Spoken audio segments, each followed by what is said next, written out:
ఏ దేవతని ఎంత పూజించినా మన గ్రామ దేవతని పూజించకపోతే ఆ వంశం అభివృద్ధి చెందదు అని మన పెద్దలు ఎప్పుడూ చెబుతూ ఉంటారు.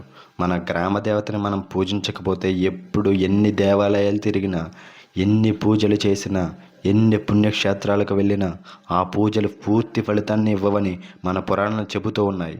గ్రామ దేవత అంటే ఎవరు? గ్రామ దేవత పూజ ఎలా చేయాలి తెలుసుకుందాం పదండి. మీ ఊరు గ్రామ దేవత ఎవరో కామెంట్ చేయండి. ప్రతి గ్రామానికి కొన్ని పొలిమేరలు ఉంటాయి. వాటన్నిటికీ అధిష్టాన దేవత మన గ్రామ దేవత. 101 మంది గ్రామ దేవతలు అందరూ కూడా పార్వతీదేవి స్వరూపాలే, ఆ జగన్మాత స్వరూపాలే అని శాస్త్రాలు చెబుతున్నాయి. ఈ 101 మంది గ్రామ దేవతలను ఒక్క తమ్ముడున్నాడు. ఆ తమ్ముడే మన పోతురాజు. గ్రామ దేవతల ఆరాధన చేయడం వల్ల గ్రామంలో దుష్ట శక్తుల బారిన పడకుండా ఉంటాం. ప్రతి గ్రామంలో మంచి ఉంటుంది, చెడు ఉంటుంది. అలాగే మంచికి మన గ్రామ దేవత, చెడుకు దుష్ట శక్తులు. ఆ దుష్ట శక్తులను ఆపడానికి మన గ్రామ దేవతల పూజలు ఎప్పుడూ జరుగుతూనే ఉండాలి. 3 సంవత్సరాల కంటే ఎక్కువ ఏ ఊరిలో ఉంటామో ఆ గ్రామ దేవత, మరియు ప్రస్తుతం ఏ ఊరిలో ఉన్నామో ఆ ఊరు గ్రామ దేవతను మనం ఎప్పుడూ పూజిస్తూనే ఉండాలి.